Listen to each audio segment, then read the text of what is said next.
Саламатсыздар ма оқушылар? Бүгінгі біздің ашық сабағымыздың тақырыбы тілдің тағдыры қазақ тілінің болашағы жайлы және өткені жайлы. Бүгін бізде тарих сабағы мен қазақ тілі сабағын байланыстыра отыра осындай ашық сабақ ұйымдастырамыз. Сабағымызды бастамас бұрын сіздерге мынандай тарихи мәліметті көрсетейік. Орта немесе жазбаларынан табылған біздің байырғы ата-бабаларымыздың жазған жазуы. Мына көріп тұрғандарыңыздай бұл жерде түрік деген сөз. Яғни көк түрік біздің арғы аталарымыздың кезінде қолданылған әріптері. Дәл осындай болған. Бұл әріптер қалай қазақ жеріне жойылып кетті дейтін болсаңыздар, ол 6-8 ғасырдағы араб шапқыншылығынан кейін біздің мемлекетімізге араб әліпбиі келген. Араб әліпбиін қазақша нұсқаландырған алғашқы оқулық жазған Ахмет Байтұрсынов өздеріңіз білесіздер. Араб әліпбиін қазақша негізге жазып, төте жазу жасаған. Одан кейін бізде кеңес үкіметі келді. Кеңес үкіметі кезінде латиница, яғни латын әліпбиі 1939 жылғы латын әліпбиі. Келесі қазір қолданып жүрген біздің кириллица, кирилл әліпбиі, көріп тұрсыздар 42 әріп қазіргі қолданып жүрген. Ал енді мынау соңғы жаңадан шығып жатқан заңды білесіздер, 2023 жылдан бастап Қазақстан латын әліпбиіне қайтадан көшу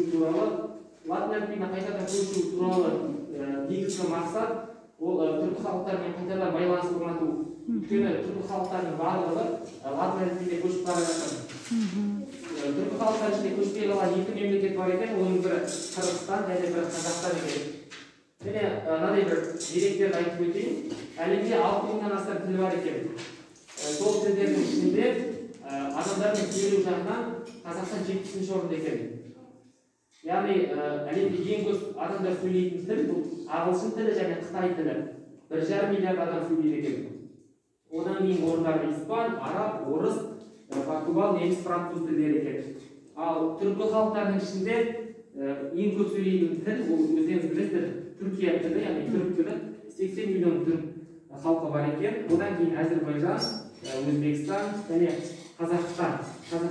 Қазақ тілінде 14 миллиондай адам сөйлейді екен.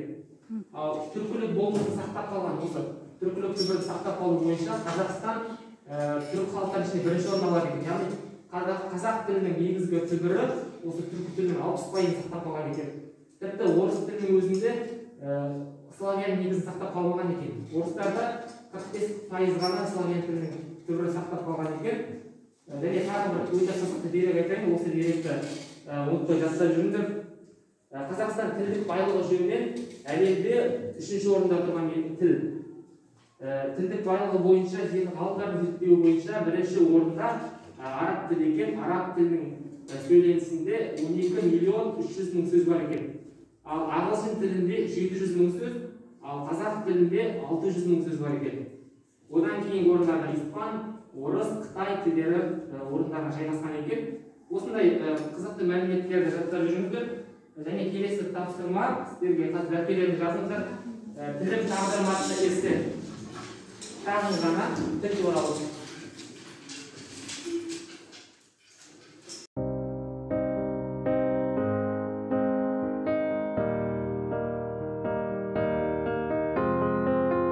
I will run, I will climb, I will soar.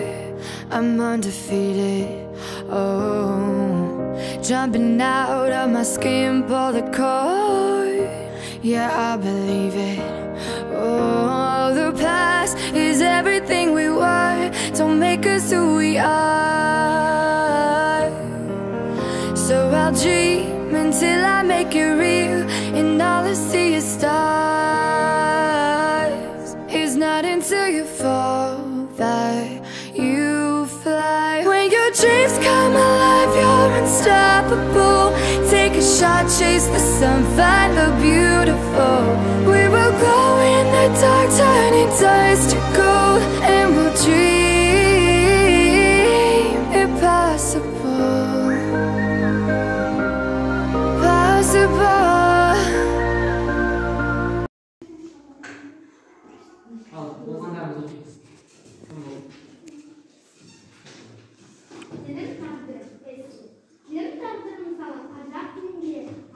Қазақ тілі өте керемет тіл. Мен қазақ тілін өте қатты жақсы көремін. Қазақ тілінде біз тәлім,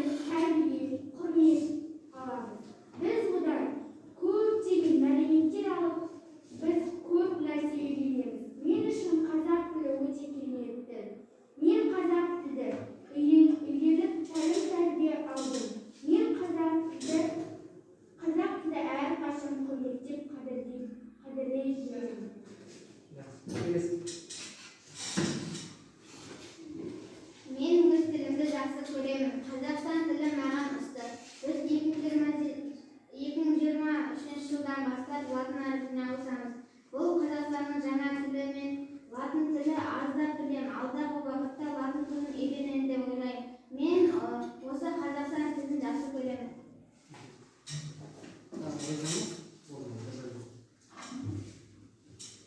Kelesi topshirma tanimol tuyg'ular deb ataladi. Topshirma bergan bir narsaga nazar olasanglar, eskirtgich kitoblarimizda ko'rib turganlarimizda mana eskirtgich ko'ylak turib yozilgan eskirtgich birga qalan eskirtgichlar. Birga qalan eskirtgichda naqay bir so'z bor.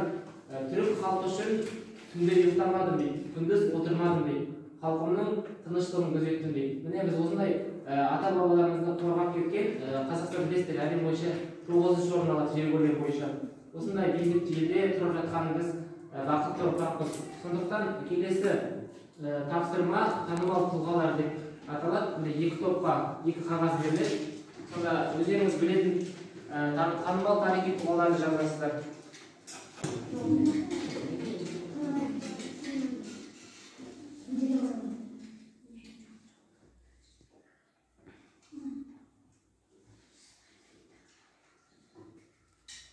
Екі минут уақыт.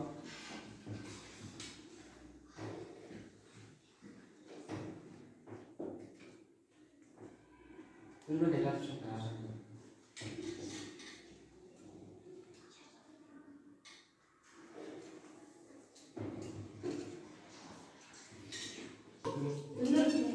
Сіз отырасыздар бірдей уақыт. Ахмет Байтұрсынов, Шоқан Уәлихан, Сәкен Сейфуллин, Мұхтар Әуезов, Мағжан Жұмабаев, Смағали Мақатаев.